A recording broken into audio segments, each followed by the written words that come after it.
So in today's video, I'm going to be doing a classic what's on my Android. Now since there is a new iPhone coming out and I should get it in the next few weeks, I'm going to wait to do a what's on my iPhone, and I'm only going to do a what's on my Android right now. But once I get my new phone and I get it all set up, then I'll do a what's on my iPhone. So for the actual phone, I'm using the OnePlus 2, and I'm in the middle of my reviewing process with this. I like to do about a month, so then I get real world use, benchmark use, and spec use all in a review to give you guys a full picture of the phone to let you guys know if you should buy it. So right now I'm about halfway or a little bit less than halfway through my reviewing process because I'm really spending a lot of time with this one to let you guys know if you should buy it, because it is a hassle to get it, so should you spend your time trying to get it.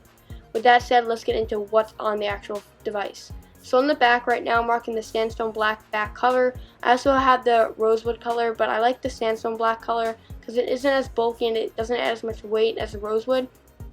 So the lens protrudes a little bit when you have the sandstone cover on, but it actually is a little bit concaved in when you have the rosewood on it. So I like this a little bit better just because of the lighter feel and the thinner design.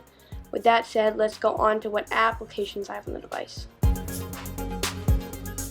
So I like to keep my devices really simple, so that's one reason why I really like Android, because there's an app drawer at the bottom, so you can still have a lot of applications while still keeping your pages that you see on your phone on a daily basis really clean and organized, and I love having an organized phone. So that's an advantage over Android to the iPhone of keeping organization, and I definitely have a more organized Android phone than an iPhone. My iPhone really needs to be reorganized, so when I get the new iPhone 6s, I'm definitely going to spend a lot of time organizing it into different folders to keep my productivity up. So let's start off with the first screen on my phone. So swiping to the left, we have something called Shelf. Now Shelf is part of OnePlus's skin, so it shows you your frequent apps and your frequent contacts. I don't really use it that often, but when I do use it, I like having it there, so I just keep it. It doesn't really do any harm. Swiping back over, we can see I have the normal clock widget. I don't need anything special. I just like having the day of the week, the actual date, and then the time.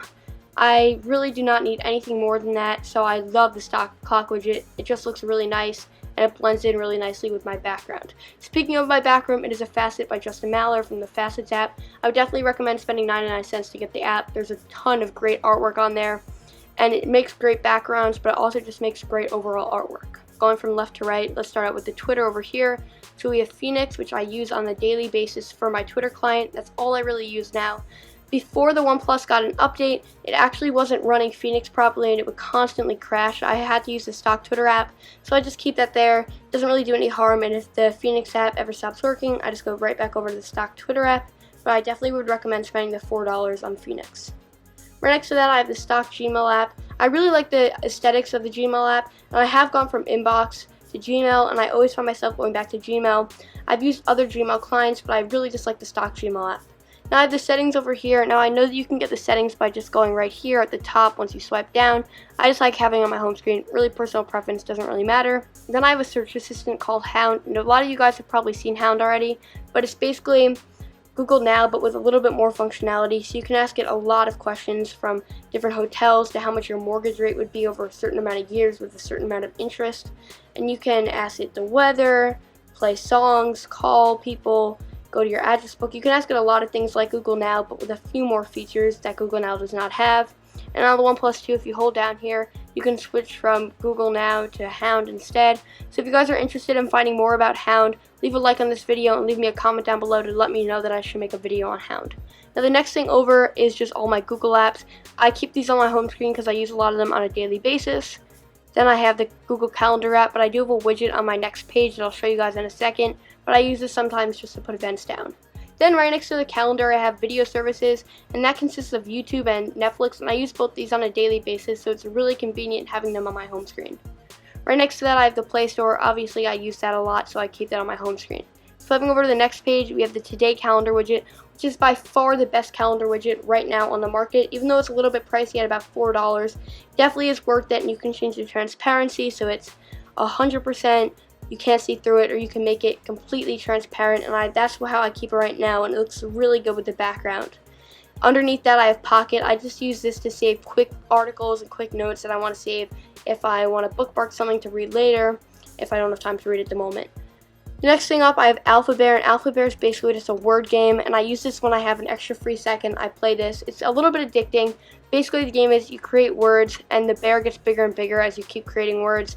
It's a pretty simple concept, but the graphics are really nice, and I overall just like playing this game when I have a free second. So next to that I have the Photos app, and I use this to sync up my photos with Google Docs. Although I also do use Dropbox, I just like this also when I'm making videos and I need photo samples for my phone. I just use Photos, it's easy. I've been getting more into SoundCloud lately, and basically SoundCloud has some great music from less popular artists, and I definitely listen to a lot of music on SoundCloud. Not as much as I would on more mainstream services, but I definitely have been using SoundCloud a fair share, and since it hooks up right to my Google account, it's really fast and easy. Now going over what we have on the bottom, we have Hangouts. I use that a lot. And in this folder here, we have Messages and the phone application. I use Messages sometimes, but I use Hangouts more. Then over here, we just have Google, and then Gtasks. So Gtasks I like to use to take quick notes when I'm using a product. If I suddenly realize, oh, when you do this, this comes up, or oh, when I play this game, the phone gets really hot, then I like to keep that just so I can jot down really quick notes without forgetting anything, so I use that a lot. Now in this actual drawer, we have Alphabet, which I already mentioned. Angry Birds 2, I like that for the visual graphics in my videos when I'm trying to show off the screen. Audio Tuner pre-installed. I use AZ screen recorder sometimes if I just want to send a quick screencast to someone over Hangouts or something like that. I just use that. It's really fast and easy. Definitely not the best out there, but the best for no cost, and since I'm not using it for professional use, it just makes sense just to use a free one that works pretty consistently. Then we have Chrome over here. We have City Mapper, which is great. Then we have the stock clock app, the stock contacts app, then Crossy Road. Now, although I'm not great at this game, when I have an extra second, I always find myself going to this game for the simple gameplay and the games that you go through each game really quickly. So if you only have like a minute or two, you can get a few games in. So I definitely still keep Crossy Road on my phone. Then we have Google Docs, Downloads, Drive, Dropbox, which I said I use sometimes. Don't use it as frequently as Drive, but I'm definitely trying to transfer over to it to see which service I like better. Then we have Fastitch, which I mentioned before, which is Justin Maller's artwork app. So he posts, for one whole year, he posted a piece of artwork every single day. So there's great artwork on here. I'm not going to show you guys all of it, but you should definitely go download the app for like 99 cents. Definitely worth it. He's a really skilled artist, and all of his artwork is just great. I always use him as backgrounds, but I also buy some of them just to have in my studio. Okay, the next app next to that is Phoenix, my Twitter client. I already mentioned that.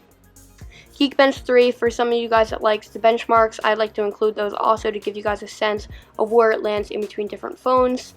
And we have Gmail, Google, Google Settings, and Google+. Swipe on over, Gtasks, already talked about that. Hangouts, Hound, already talked about that. Google Keep, I use it on occasion, not that frequently though. Then I use some of these apps, but not that frequently. That's why they're not on my home screen. I use Pocket on my home screen and SoundCloud on my home screen, but not many of them. Then I use Subway Surfers to play sometimes, but I also like to show it in my videos to show the speed of the phone, and if the phone heats up. I usually use this on every phone to see the different heats in the phone, along with a few other games that I also do that with. Then the last page is just voice search, wallet, and YouTube, and that's basically all that's on my device. I try to keep it very functional while still using it on a daily basis, and I am a pretty heavy smartphone user. I definitely play a lot more games on iOS than I do on Android. But that's basically my smartphone setup for now. When I switch phones and I add different things, I'll make another video if you guys are interested. But definitely leave a like on this video to let me know that these are the kinds of videos that you would like to see in addition to product reviews. And I'll catch you guys in the next video. Thank you all for watching.